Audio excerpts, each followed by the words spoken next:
Bismillahirrahmanirrahim. Assalamualaikum warahmatullahi wabarakatuh. Selamat pagi anak-anak kelas 6. Apa kabarnya hari ini? Semoga kalian semua berada dalam keadaan sehat walafiat. Pada hari ini kita akan melanjutkan pembelajaran di tema 3 tentang tokoh dan penemuan. Tapi sebelum ke pembelajaran, kita awali dulu dengan berdoa bersama. Berdoa mulai. Bismillahirrahmanirrahim. Raditu billahi robba wa bil islami dina wa bi muhammadin nabiyya wa rasula rabbi zidni ilma warzuqni fahma bi rahmatika ya arhamar rahimin amin. Anak-anakku, pada hari ini kita melanjutkan di pembelajaran kedua ya pada subtema 3 ayo menjadi penemu. Nah, Bapak mau tanya nih, apakah di rumah kalian ada radio? Ya, ada ya. Ya. Kalau yang ada, ya ada. Kalau yang tidak ada, ya tidak apa-apa ya. Tapi, tahukah kalian apa itu radio? Iya, radio itu merupakan suatu alat elektronik ya, yang berupa alat komunikasi. Nah, tetapi komunikasinya satu arah, seperti itu. Nah, dulu sebelum ada televisi, sebelum ada handphone atau ada telepon ya, radio itu menjadi sarana informasi atau sarana komunikasi masyarakat khususnya di Indonesia. Termasuk pada saat dibacakannya teks proklamasi oleh Insinyur Soekarno ya. Pada waktu itu ya masyarakat yang jauh di sana itu mendengarkan pembacaan teks proklamasinya melalui radio. Begitupun semakin ke sini radio juga semakin canggih, ada radio yang masih manual seperti itu kan, pemutarnya ada berupa lingkaran seperti itu. Kalau sekarang sudah ada lagi radio yang berbentuk digital ya. Nah, radio itu merupakan alat komunikasi juga alat informasi. Kita bisa mendengarkan berita, mendengarkan musik, lagu, cerita, dongeng, dan sebagainya itu dari radio. Bahkan dalam pembelajaran juga kita bisa menggunakan alat radio. Tapi sekarang Bapak menggunakannya YouTube ya, tidak apa-apa. Kalau kita punya alatnya, Bapak juga ingin membuat radio seperti di tempat lain ya, sekolah-sekolah yang memiliki radio. Nah, tapi tahukah kalian siapa penemu radio? Ada yang sudah tahu? Ya udah, kalau belum tahu kita bahas sekarang ya. Silakan kalian baca pada buku tema 3 ya, di pembelajaran ketiga, subtema 3, itu ada Guglielmo Marconi, ya, sang penemu radio. Ia lahir di Bologna, Italia pada 25 April 1874. Sejak kecil ia menunjukkan minat pada bidang fisika dan elektro. Pada tahun 1895, ia memulai penelitiannya sampai menemukan telegraf tanpa kabel. Ini merupakan cikal bakal radio. Pada tahun 1897, Marconi mempresentasikan hasil temuannya. Alat komunikasi dengan menggunakan sinyal tanpa kabel yang mampu menjangkau jarak 19,3 km. Itulah radio yang hingga saat ini dirasakan manfaatnya oleh kita. Tahun 1901, Marconi berhasil membuktikan bahwa gelombang tanpa kabel temuannya tidak akan terganggu oleh lekukan bumi. Ia menyebarkan sinyal radio pertama sejauh 3.380 km sampai menyeberangi Samudra Atlantik. Penelitian Marconi terus berkembang. Selain pemancar radio, ia menemukan perangkat komunikasi lain yang menggunakan gelombang tanpa kabel, yaitu telegram, radio, dan teknologi radar. Atas jasa yang sangat bermanfaat bagi perkembangan ilmu pengetahuan, Marconi menerima banyak penghargaan. Penghargaannya antara lain Nobel di bidang fisika dan gelar kehormatan dari Kaisar Rusia.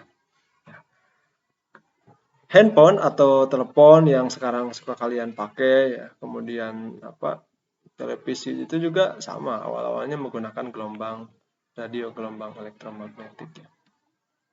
Nah, berkat jasa Marconi ini, kita sekarang bisa mendengarkan alunan musik meskipun diputar dari jarak jauh ya, tanpa terkendala. Itu menggunakan sinyal yang tanpa kabel, kan nirkabel kalau sekarang disebutnya. Selanjutnya kita akan mempelajari kembali tentang menunjukkan sikap tanggung jawab terhadap hak dan kewajiban. Sebelumnya kita telah membahas tentang hak dan kewajiban. Masih ingat apa itu hak? Ya, hak adalah sesuatu yang diperoleh setiap orang sejak lahir ya. Hak itu dimiliki oleh setiap orang dan kita tidak boleh melanggar hak orang lain. Ya, karena setiap orang memiliki haknya masing-masing. Nah, hak yang dimiliki itu harus kita terima dan kita juga gunakan sesuai dengan peruntukannya, sesuai dengan ketentuannya, dan dengan penuh tanggung jawab. Begitupun kewajiban.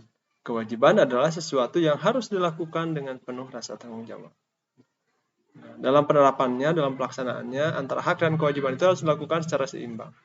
Jangan berat sebelah, jangan hanya melulu meminta hak, tetapi kewajibannya ditinggalkan. Bahkan harusnya itu kita melakukan dulu kewajiban, baru kita menuntut hak. Sebelumnya telah kita pelajari hak kita di rumah, hak di sekolah, hak di masyarakat. Nah, itu kan ada ya, berbeda-beda. Contohnya misalkan kalian di rumah. Kalian memiliki hak untuk disayangi, untuk dikasih oleh orang tua, diberikan uang jajan, diberikan makanan yang bergizi ya. Kemudian mendapatkan fasilitas-fasilitas di rumah. Nah, itu merupakan hak untuk kalian. Tapi dalam penggunaannya kalian juga harus bertanggung jawab ya. Jangan hanya seenaknya saja dalam menggunakan hak itu. Kemudian kewajiban. Kewajiban kalian di rumah ya, wajib kalian itu menghormati orang tua, menaati orang tua, dan melaksanakan perintah orang tua. Begitupun di sekolah. Kalian berhak mendapatkan fasilitas sekolah, buku pelajaran, kemudian meminjam misalkan menggunakan alat multimedia yang ada di sekolah. Nah, tapi dalam penggunaannya ya kalian harus bertanggung jawab ya. Jangan seenaknya dan jangan sembarangan. Kalau misalkan rusak, ya kita harus menggantinya ya, seperti itu. Kewajibannya kalian ya itu harus melaksanakan tata tertib, harus menaati tata tertib, harus menghormati guru ya. Kemudian jika ada jadwal piket ya kalian harus mengikutinya. Salah satu hak kalian di sekolah itu adalah mendapatkan kenyamanan ketika belajar, mendapatkan rasa aman, rasa tenang ketika belajar. Ya, itu adalah hak kalian kan? Maka kewajibannya ketika misalkan ruang kelasnya kotor ya kalian harus bersihkan. Ya, ada sampah buang pada tempatnya. Ya, seperti itu. Begitupun di masyarakat. Kalian berhak untuk misalkan dihormati, disayangi, dan diakui di masyarakat. Nanti kewajibannya ya kalian juga sama, harus menghargai, harus menghormati, harus menyayangi orang lain.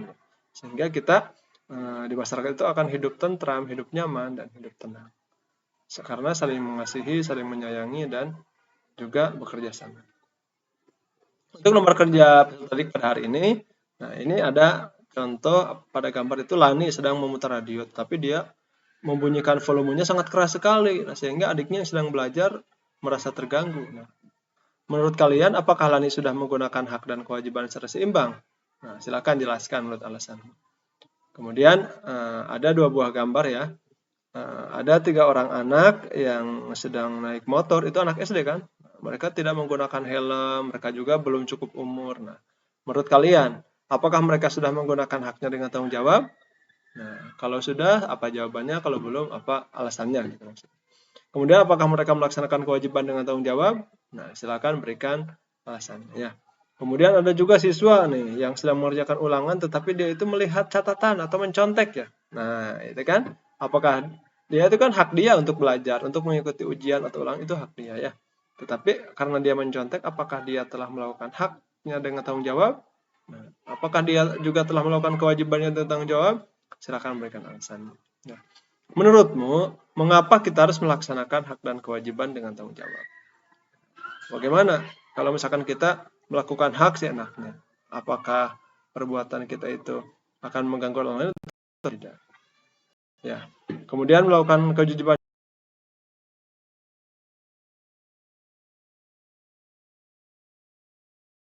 akan selesaikan tepat pada waktunya sesuai dengan aturannya. Kemudian apa yang akan terjadi jika kita tidak melaksanakannya? Silakan kalian isikan pada tabel-tabel atau kolom yang sudah disediakan. Ini merupakan contoh kegiatan siswa ya, teman-temannya Lani ketika di kelas. Nah, mereka bekerja sama membersihkan kelas. Dengan menjaga kebersihan dan dapat hidup di tempat yang bersih, tubuh kita tetap sehat dan dapat melakukan segala aktivitas dengan nyaman. Ya, itu kewajiban mereka membersihkan kelas. Haknya apa? Ya, mereka akan mendapatkan atau belajar di tempat yang bersih, di tempat yang nyaman. Seperti itu. Selanjutnya, amati gambar pada pengamatan 1 ada Benny menggambar sebuah lingkaran dengan jari-jari 7 cm. Kemudian dia menghitung panjangnya keliling.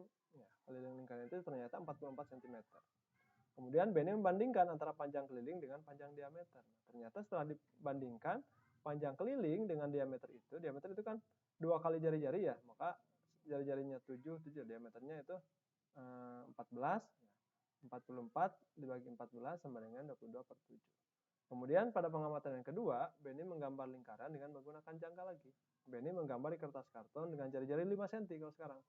Nah, Benny mengukur keliling lingkaran, ternyata ada 15,7 cm. Kemudian Benny membandingkan antara keliling dengan diameternya. Panjang kelilingnya 15,7 dibagi panjang jari-jarinya 5. Itu menghasilkan 3,14. 22/7 dan 3,14 ini ditetapkan sebagai nilai pi ya kalau pada lingkaran itu. Nanti bisa digunakan untuk mencari rumus keliling atau luas lingkaran. Nah, jadi untuk mencari panjang keliling lingkaran, kita bisa menggunakan rumus K sama dengan pi kali D atau K sama dengan pi D.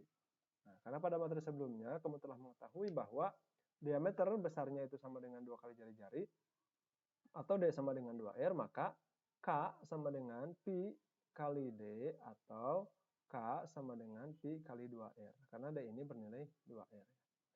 Nah, nilai pi itu adalah 22/7 atau 3,14. Silakan kalian kerjakan ya, halaman 75 untuk matematikanya. Nah, yang pertama kalian hitung kelilingnya, keliling lingkaran. Jika diketahui diameter, diketahui jari-jari. Kalau yang nomor 2-nya hitung jari-jari pada lingkaran berikut ini. Cari jari-jarinya setelah diketahui panjang keliling. Kemudian pada nomor 3-nya tentukan keliling pada gambar berikut ini. Keliling ini ya, berupa setengah lingkaran. Kemudian ini juga sama, mainan diameternya 14 cm, berapa kali? Ini setengah lingkaran. Kemudian ini pada sebuah taman berbentuk lingkaran, memiliki diameter 98, setiap jarak 11 meter pada pinggir taman ya. Ditanami pohon palem. Tentukan banyaknya pohon palem yang dibutuhkan. Itu, kemudian yang nomor 5-nya hitunglah keliling bangunan berikut. Silahkan kalian kerjakan ya tugas-tugasnya. Kemudian untuk akses soal evaluasinya bisa kalian lihat pada deskripsi. Demikian pelajaran hari ini. Wabillahi taufiq wal hidayah. Wassalamualaikum warahmatullahi wabarakatuh.